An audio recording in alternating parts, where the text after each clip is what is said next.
Support terus channel YouTube Ketapang TV Jurnal dengan cara di like, comment, and subscribe. Jangan lupa aktifin juga tombol lonceng notification-nya ya.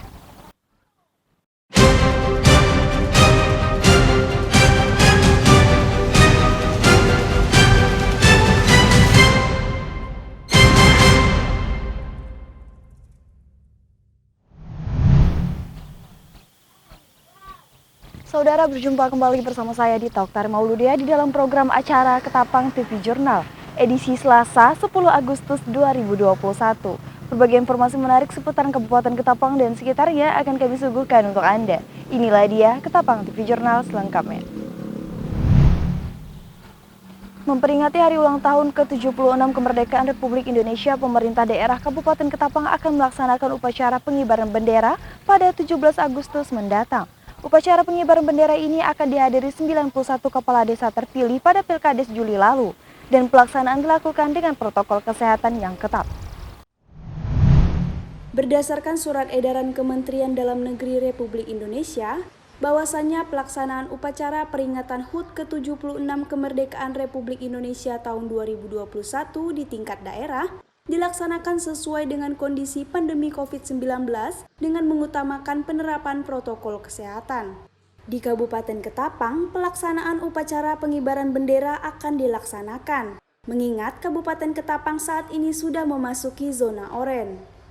PLT Kepala Kesbangpol Ketapang Mustaan mengatakan, pelaksanaan upacara pada 17 Agustus mendatang akan dilakukan dengan protokol kesehatan dan akan dihadiri oleh 91 kepala desa yang terpilih pada Pilkades Juli lalu.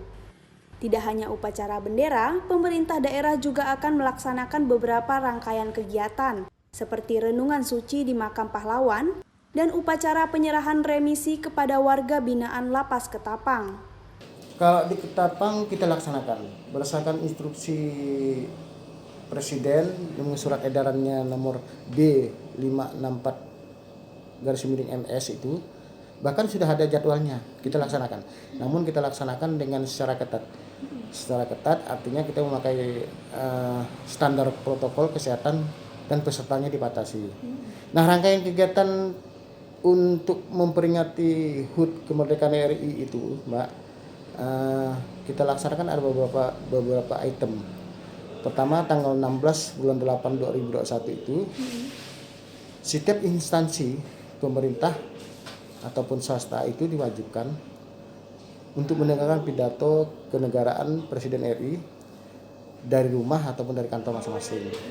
Itu rangkaian pertama pada tanggal 16. Kemudian rangkaian kedua tanggal 16 juga, Pak, bulan 8 2021 sekitar jam 00 nanti tanggal 16-nya itu subuh kita akan mengadakan renungan suci di makam pahlawan Kabupaten Ketapang. Nah, itu pesertanya adalah Forkopimda beserta instansi pemerintah termasuklah TNI, Polri, Lanal dan sebagainya. Itu mengadakan renungan suci. Kemudian rangkaian ketiga tanggal 17 Agustus jam 7 itu kita melaksanakan detik-detik proklamasi 17 Agustus 1945 di halaman kantor Bupati. Nah, pesertanya ini adalah para OPD, kemudian Forkopimda udah pasti, inspektur upacaranya pasti bukan inspektur ini pembina upacaranya udah pasti Bupati. Cadangannya direncanakan wakil. Kita melaksanakan dua rangkaian, pagi dan sore. Nah, kalau pagi itu pelaksanaannya direncanakan jam 16 jam 4 sore. Pada hari itu juga tanggal 17 Agustus. Nah, ada keistimewaan pada tahun ini 17 Agustus 2021. Kegiatan upacara ini direncanakan dihadiri oleh calon-calon kades yang akan dilantik.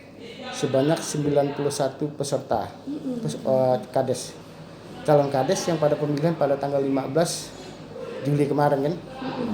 Nah, insya Allah nanti mereka pada tanggal 17 Agustus ini juga akan ikut upacara dengan sistem protokol kesehatan yang lebih ketat.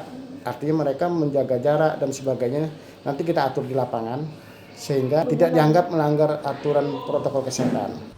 Harapannya, peringatan hari ulang tahun ke-76 kemerdekaan Republik Indonesia di masa pandemi ini tidak menyurutkan semangat nasionalisme masyarakat dan tetap menjaga kesehatan diri satu sama lain. Dari Kabupaten Ketapang, Paulina Piling, Tony Adam melaporkan untuk Ketapang TV Jurnal.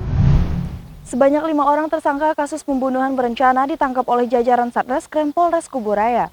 Penangkapan kelima tersangka ini berawal dari kasus pembunuhan berencana yang terjadi di Jalan Parit, Gadug Desa Mega Timur, Kecamatan Sungai Ambawang, Kabupaten Kuburaya pada hari Kamis tanggal 29 Juli 2021 sekitar pukul 18.30 waktu Indonesia bagian Barat lalu dan melibatkan pembunuhan bayaran.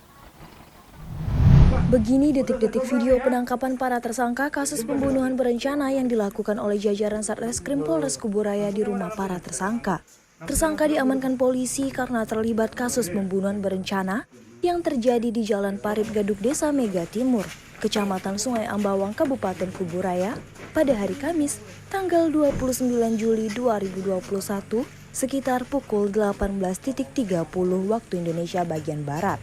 Dari hasil penyelidikan, polisi mengamankan 5 orang tersangka dan 1 orang masih dalam pencarian pihak kepolisian dengan status tersangka sudah diketahui.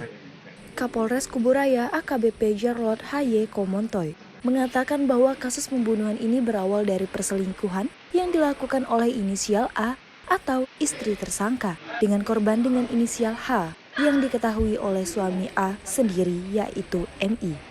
Atas perselingkuhan tersebut, MI tidak terima dan menceritakan kasus perselingkuhan kepada adiknya alias A yang hingga kini masih dalam pengejaran kepolisian. Hingga akhirnya adik dari tersangka A alias H merencanakan pembunuhan dengan menyewa pembunuh bayaran. Salah satunya merupakan residivis yang sudah ketiga kalinya melakukan kasus pembunuhan dengan total bayaran yang disepakati para tersangka mencapai 30 juta rupiah. Awal mulanya kronologis kejadian pembunuhan ini dari hasil pemeriksaan sementara kita diawali dari adanya kasus perselingkuhan yang dimana melibatkan A, ya, seorang perempuan atas nama A dan korban inisial H, di mana perselingkuhan mereka ini diketahui oleh suami A, yaitu MI. Nah, akibat perselingkuhan itu MI merasa tidak terima. Dia sih sebenarnya kesel karena istrinya itu diselingkuhi. Nah, berjalannya waktu, dia menyampaikan ini kepada adiknya, inisial H yang sekarang masih DPO. Namun sudah kita ketahui keberadaannya, tinggal menunggu waktu. MI menyampaikan ke H bahwa istrinya berselingkuh dengan korban atas nama H. Dari situ pembicaraan berkembang. Si H menyampaikan, ayo kita bunuh aja. Tapi si MI menyampaikan, saya berikan pelajaran aja. Sampai akhirnya si H sendiri yang bilang, kalau begitu saya sendiri yang melakukan. Nah, dari pembicaraan tersebut, akhirnya si H membujuk MI untuk merencanakan pembunuhan dengan menyewa pembunuh bayaran. Nah, ini yang luar biasa, menyewa pembunuhan bayaran. Dan dari proses sampai tanggal 29 pembunuhan ini, itu adalah beberapa proses.